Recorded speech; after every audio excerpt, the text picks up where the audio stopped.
struggling to get your fingers to do what you want them to do with your guitar playing, maybe it's soloing, maybe it's chord changes, whatever it might be, you're not alone. In this video, I'm going to show you how you can take your playing to the next level with 3 key finger dexterity exercises. These will make an almost immediate improvement to your playing. Now, the third one is a bit of a doozy. I struggle with the third one. I wonder how you go with it. So stick around. Perhaps you can do better with that one than I can. But in the end, all these 3 drills are all about the same thing, getting your fingers to relax and getting them to move independently and efficiently. Before we get to it, if you would like this video, I'd really appreciate it. It will push it out to people on YouTube. And if you like the channel and the content I put out each week and you haven't subscribed yet, I'd really appreciate that too. All right. Let's get to it. So we're going to get into the first one here, but before we do, I want to give a shout out to Tommaso Zilio, musictheoryforguitar.com. He's got a fantastic YouTube channel. I've basically pinched these from him. He's taught me these as well in person. So I want to give a shout out to Tommaso. I'm going to put links in the description to this video so you can go across there and check out his YouTube videos. They're really great. You can check out his website. Lots of great resources for music theory, specifically for us guitar players. All right, so the first one, what you need to do is get your 4 fingers, 1, 2, 3, and 4, and place them on the 3rd string. And it doesn't matter exactly where you start, somewhere highish up on the fretboard. So I'm going to start at the 10th fret. So my first finger's at 10, second finger's 11, third is 12, pinky is on the 13th fret. Okay, side by side, no real pressure here, just we're not going to play anything. What we're going to do instead is to take the first finger and move it down a fret, keeping the other 3 fingers in position. We don't want them to move. Then we want to take the next finger, the second finger, and move it down 1 fret. Again, doing our best to keep 3 and 4 now in place. Then the 3rd finger moves down. And at this point, you might need to slightly adjust the thumb on the back of the neck because you're moving down a position. So it's probably about there. So, you know, we've done the first finger, the second, maybe as you do the 3rd, slight thumb adjustment. And then your pinky is the last to come into this new position.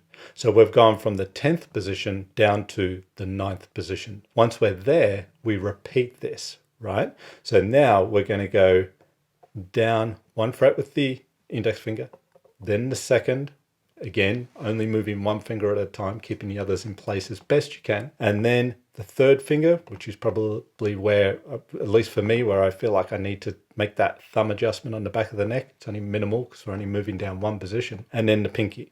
Okay, and we keep doing that. We repeat. So first finger, second, 3rd, 4th. Adjustment of the thumb, 1st, 2nd, 3rd, 4th. And we can keep going down for as long as we like, doing our best to keep the fingers as still as possible. You'll see little movements with mine.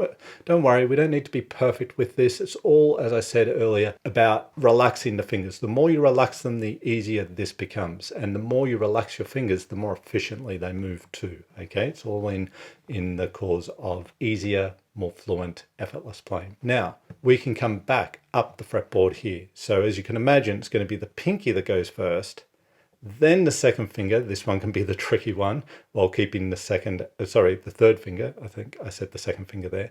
So again, the pinky, then the 3rd finger, trying to keep the second finger in place, then the second finger can move, and the first finger.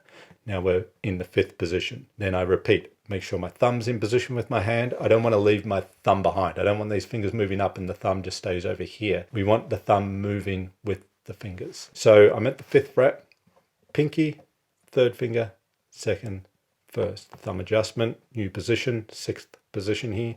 Pinky, 3rd finger, as best you can. That's the tricky one. You'll see movement in my fingers. 2nd, 1st. Just doing our best. Okay, 2nd, 1st.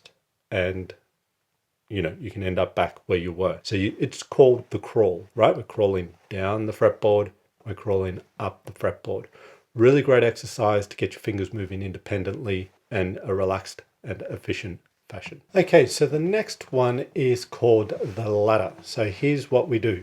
We put fingers again side by side, this time starting on the lowest string, right? You can do this anywhere on the fretboard. I'm going to do it at the 5th fret. So I've got my 1st, 2nd, 3rd, and 4th fingers over the frets. And the idea is to take any combination of 2 fingers. So in this case, I'm going to take my 1st and my 3rd and I'm going to move them up to the next string, keeping my second and fourth fingers in place. Once I've done that, the second and fourth fingers skip over the string that the first and third are on and end up on the string above that, the fourth string. Then my first and third fingers skip over. So we're sort of leapfrogging the fingers, right? As we go up to eventually end up back on the same string. So we start and end on the same string. So again, with this finger combination, 1 and 3 go to the fifth string. 2 and 4 go to the fourth string. 1 and 3 go to the third. 2 and 4 go to the second. 1 and 3 go to the first. 2 and 4 end up on the first as well. And then we can come back down the way we came. It can be tricky. I have a little issue sometimes with this one. You've really got to send the message to the fingers from from the brain to get them to do what you want them to do. But the more relaxed you are, okay, that's the theme of our video, relaxed fingers, the easier it will be. See, my third finger wanted to pop up there, but I want my second and my first. So you've got to go very slowly sometimes with this, just to get it going. And it's not about doing it really fast anyway, it's just about doing it accurately. So another combination could be the first and second fingers moving, then the third and fourth. Leapfrogging, as we did with the first combo, to then end up on the same string together. Okay, so it's 1 and 2, 3 and 4, 1 and 2, 3 and 4, 1 and 2, 3 and 4. You might even just sort of commentate it like I was there as you do it, just to reinforce what you want the brain to get your fingers to do. 3 and 4, 1 and 2, 3 and 4. And then, let's see, coming back down again. And another combination here might be 2 and 3, 1 and 4. 2 and 3 together, 1 and 4 together, 2 and 3 together, 1 and 4 together, and then coming back down. Okay, so the last finger dexterity exercise here, number 3, is what Tommaso Zilio calls the Spock exercise. He does it really well. Me, not so much. You'll soon see. But if you go to his video in the link below after this one, I really encourage you to check it out. He does this one particularly well. So the idea is that you do this Spock thing. I'm not a Star Trek fan. I haven't seen much Star Trek over my lifetime, so I know this. I don't know what it's called. Perhaps you can tell me. But anyway, you've got the pinky and ring finger together, middle and index together, thumb over here separate. So the idea is to bring the index to the thumb, the ring to the middle, and then the pinky is on its own. Then we put it back, get back to the Spock thing. Then we repeat. And the trouble I tend to have a little bit with this one is my ring and middle finger coming together, although I am doing it better than what I was doing it in preparation for this video. And then there's a variation on this one. We bring the 3 fingers together, the thumb and pinky on the outside, like so, and then the ring goes to the pinky and the index to the thumb, middle's in on its own in the middle, and then we bring them back. This one I don't find too bad. This one not too bad, but I have practiced it. So if you're having trouble with this like I did and am, don't worry, the practice will come. It's all about relaxing the fingers, and certainly give them a little bit of a rest. When you've done that a few times, you'll feel it. Let me know how you go with that one. Let me know how you go with all of these. I'd really like to hear. Perhaps you find some of them easy, some of them harder. Everyone's a little bit different, but they all promote the same thing. Nice, relaxed fingers, which equal efficient movement, more fluent playing. They make an immediate impact on your playing when you get to the fretboard. Now, these things can be practiced away from the guitar. Obviously, this one can be because we're not even touching the guitar, but any of the, like the, the crawl and the ladder, we can do those just on the back of our hand or forearm here, just over the wrist.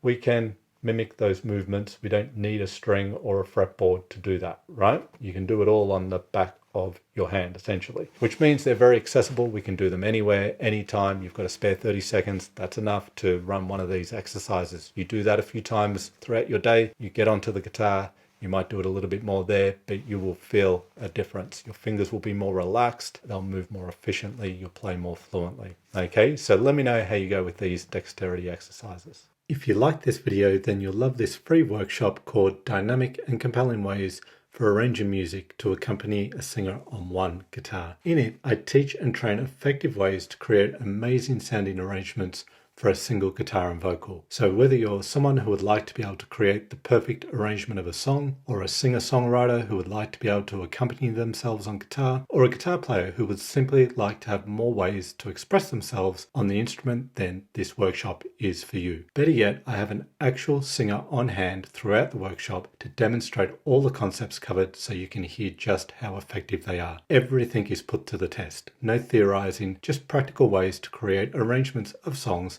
that sound amazing. Plus, you'll also receive a PDF booklet that complements the class, offering tools and concepts you can use as well as worksheets for your arrangements. So click the link in the description below this video and download your free video workshop, Dynamic and Compelling Ways for Arranging Music to Accompany a Singer on One Guitar. You'll have it in your inbox within minutes. Let me know in the comments what acoustic guitar topics you'd like to see covered in future videos.